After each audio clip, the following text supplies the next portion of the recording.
Devil's Racecourse, Chapter 2, Anthology, Black Car on Midvale, April 8th, current day.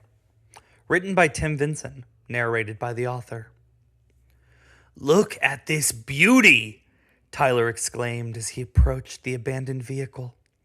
Marissa hated letting him drive them around for this exact reason. When Tyler's in the passenger seat, he could beg and plead all he wanted every time they passed an overpriced muscle car on the side of the road, but she wasn't pulling over. "Take a picture. Write down the street sign. Come back with your bros.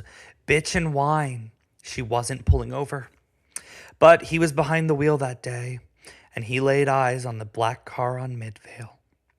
Marissa grew up in the area. She took this road to get to work every day, right past the blinking red four-ways that reeked of farmlands. They called it the Stinky Blinky.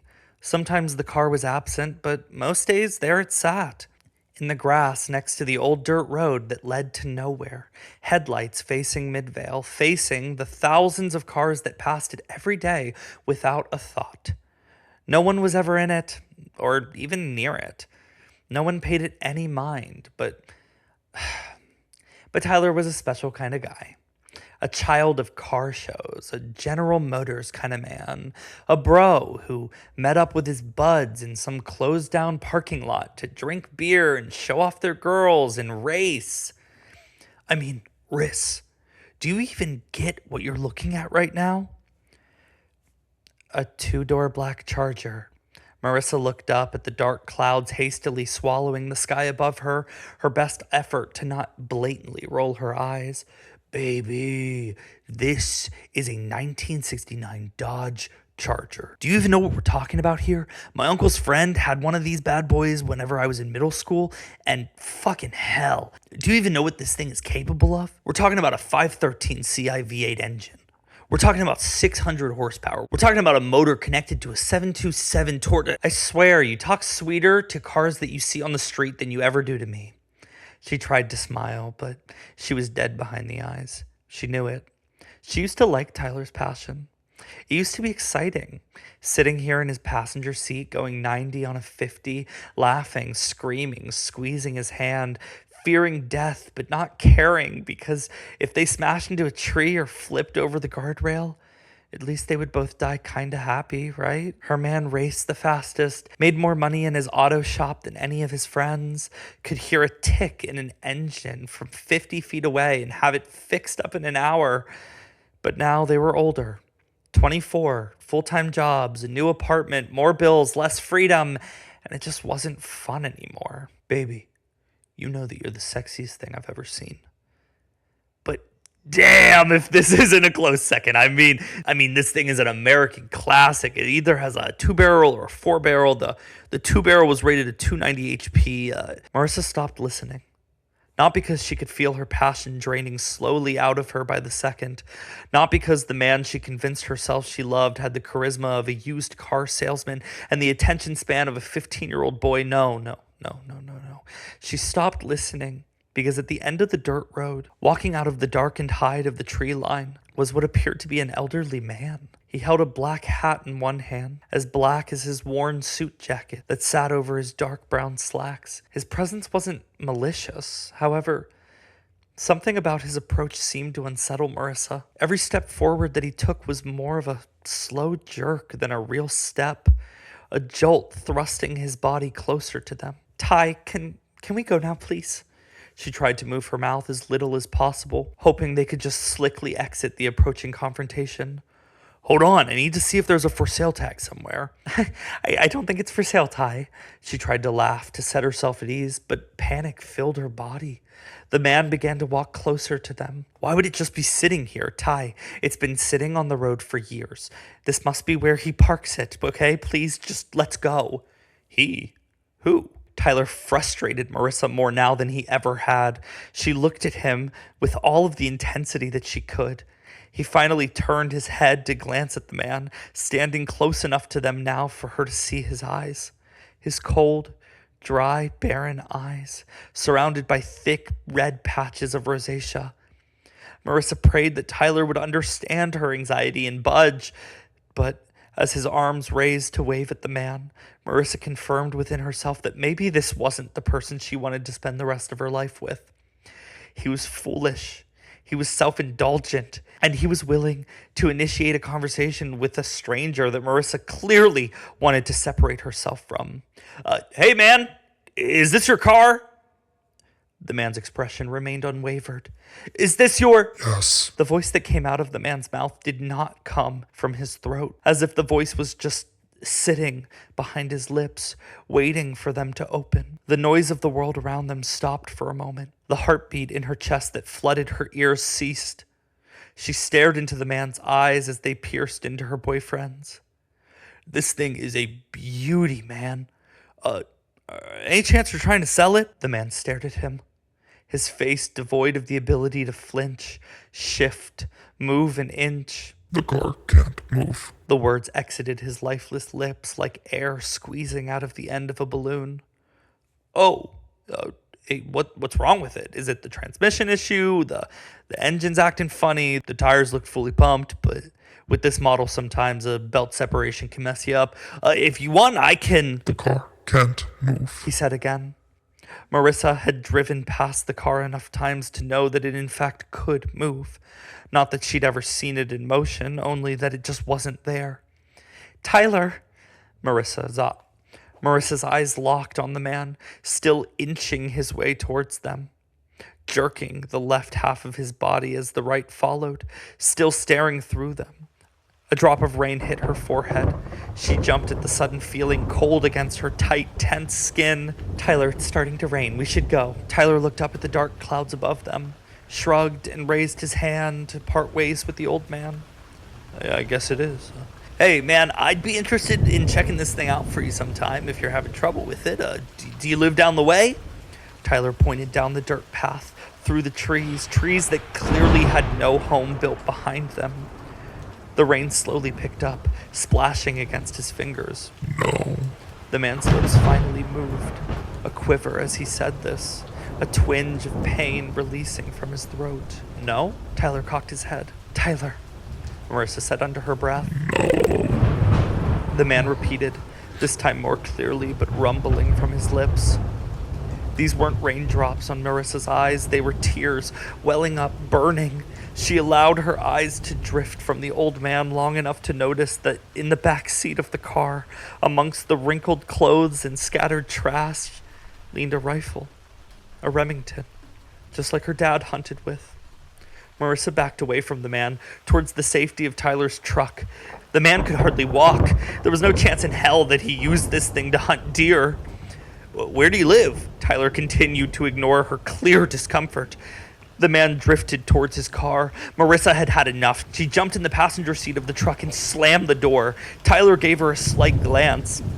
Sorry about her. She hates when I talk about cars. Hey, maybe I could come back sometime and we could see about getting things fixed up for you, or maybe you're looking to... You'll be back this way. Marissa laid on the truck horn. The creep hardly flinched at the noise. Tyler waved at the man and began walking to the truck. The man lifted his palms slowly back at him. Marissa looked away, satisfied enough that the whole ordeal was about to be over. That was really rude, Riss. Drive away now, Tyler. What the hell is wrong with you right now? Drive away! Marissa tried to look anywhere but at him, anywhere at the old man, palms still in the air facing them, anywhere but at the black car. A car had never made her feel any type of way until today. Tyler didn't respond. He started the truck and pulled off the dirt road. Marissa stared at the roof of the truck until they were cleared, past a small farm on the left, driving safely into Maryland. Their dinner was silent. There wasn't much to say. Tyler continued to disregard Marissa's anxiety, continued to not understand her concern, no matter how hard she tried to justify that him talking to a man who emerged from the woods with a rifle in his back seat was a little odd. Marissa continued to plan out how she was going to tell the man that she just signed a lease with that she no longer wanted to be with him. They sat in silence and ate their meal. The conversation for the drive home was even less bountiful, both because it was dark and pouring rain, and because Marissa knew that they would have to pass that damn car again. The comfort of the restaurant lights and talkative patrons were gone. It was just the two of them now, in the dark truck. So, what is this really about? Tyler's eyes were focused on the road, but Marissa could see the gleam of deep thought glistening off of his corneas. "What are you talking about?" she asked weakly, but not yet mentally preparing to have this conversation. "You know what I'm talking about. You've been pulling this shit for months. I helped you put the down payment on your new car. You're still not happy. I moved 35 minutes here so that you could stay in your hometown, so that you could stay closer to work, and you're still not happy. I try to take you out to a nice dinner and you can hardly say a word to me, all because I wanted to check out a nice Tyler, I don't want to have this conversation right now. Can we please wait till we get home? Do you not love me anymore?" He squeezed the wheel tightly enough that Marissa could see his knuckles turning white in the glow of his dashboard light. "Tyler, will you stop? You don't listen to me. You don't hear anything that I try to tell you." The truck's tires accelerated faster and faster, picking up wet gravel and tossing it into the grass. Tyler's approach was soft-spoken, but Marissa could hear his anger through the tires scraping on the pavement over and over. "I do listen to you, Riss. You just can't stand it when I don't do every little thing that you ask me, and that's not fair." Marissa threw her head back in frustration. It was like talking to a brick wall. She wrapped her fingers around the door handles. She felt nauseous. "Tyler, slow down. I work my ass off for you, just to have one conversation with somebody about my own interest, and that's enough for you to get pissed. Tyler, we're going too fast. The roads are wet." Marissa could feel her breath stuck in her chest. "You're the one that doesn't listen to me. Everything I say goes in one ear and out the other." The truck sped up an incline, approaching to a sharp turn. Marissa had driven this road enough times to know what was on the other side, but at this speed she felt like throwing up. "You just roll your eyes and you think whatever thing you're gonna think about me. So just say it, Marissa. Just say how you really feel." They reached the top of the incline. Tyler jerked the wheel to begin the turn, but it was too fast for him to see it. Marissa's eyes widened. She could feel the vomit rise in her throat. "Tyler, brake! Tyler, brake!" She slammed her palm into his arm. Tyler didn't see it. It was the size of a child. It was this thing sitting in the middle of the road, its eyes reflected in Tyler's high beams like two impossibly bright black lights shined red, its teeth annihilating whatever it was eating. Marissa's mind tried to make out what the thing was, too emaciated to be a wolf or a fox, too hunched on its back legs, with ears like a bat, large and pointing to the sky. "What the fuck is that? What the fuck is that?" Tyler slammed on his brakes. The tires began to spin out. He shook the steering wheel, trying to gain control of the truck, but it was no use. The truck slid from side to side as Marissa screamed. The truck's bumper smashed into the head of whatever that thing was, splattering blood all over the windshield. Marissa vomited onto the floor before throwing her head back. The truck slipped off of the road and barreled through the air downhill. They were heading straight for the farmhouse. Tyler whipped the wheel, gaining enough control to navigate the car away from the house, though the momentum of the jerk lifted the right wheels and flipped the truck. It rolled as Tyler's windshield shattered, sending glass straight into their skin. Marissa screamed as the truck continued to roll, smashing the headlights off, leaving them in complete darkness. No, leaving her in complete darkness. As all of the motion came to a stop, Marissa could feel the truck had stopped on its left side. Tyler was pressed into the ground, hands wrapped around his throat, wheezing. She dangled in the air, suspended by her seatbelt. "Tyler?" The word escaped her mouth, that very sound being the only thing that confirmed that she was actually still alive. "Tyler? Tyler, are you okay?" Tyler wheezed and tried to catch any bit of air that he could. Marissa knew that if she unbuckled her seatbelt, she would fall on him, crushing him. She reached her hand blindly for the overhead light. That light dimly lit the trashed car, covered in glass and vomit and blood. She looked at her boyfriend, both the man that she promised to be with forever and the man that only minutes before she longed to separate from. He turned his head slowly to look at her.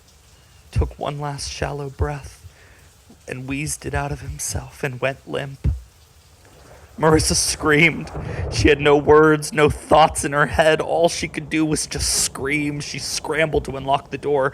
With all of the remaining adrenaline, she attempted to throw the door upward. It crushed her fingers in the door as it slammed back down on her. She unbuckled her seatbelt, falling onto her lifeless partner. She reached her arm through the shattered window, tearing her skin as she crawled through it slowly. She laid in the wet mud for a moment, face pressed into the dirt, fingers bloodied. She began to crawl, trying to find the strength to make it to the road. She fought through the mud, slowly beginning to feel every cut, every bruise, every broken bone. She tried to stand, but she could feel the weight of the world swish back and forth like water in a shaken cup. She fell and rose again, fighting to make it where someone could see her. She stumbled and crawled up the hill, even in the pitch black of night. She could see the dead, bloodied eyes of that thing lying on the edge of the road, its matted fur peeling from the muscle, its jagged bones protruding. She never seen anything like it.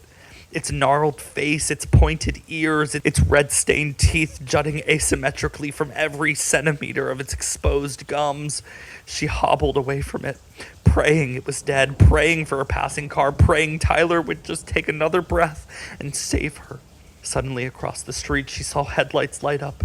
Her eyes welled up with tears as she mustered out a scream and jerked her body towards it. She tried to wave her arms, but the dislocated bones popped with the pressure, shooting electric pain through her body. She threw herself to the ground, feeling the concrete sand down the skin on her knees. She crawled again, approaching the headlights and screaming for help, begging for whoever had backed into the dirt road to save her. It just took 4 words. 4 words to drain any remainder of hope out of her, slowly, cruelly. She saw the rifle's head before she saw the old man behind it, his cold eyes blackened more by the darkness of night. She forced her body to lift to her knees, trying but incapable of croaking out a plea. From the back of his throat, he let out the words, Mama's gonna be mad. Before firing a round into her shoulder and then another into her chest. She fell backwards, drifting through the mud, down the steep hill. Her body stopped moving, but motion never ceases. Blood still flows out until your heart stops. Rain keeps pouring on you until the clouds pass. And the part of Marissa's being that was now locked into the grounds of the farmhouse field stood, stared down at her former body, and wept.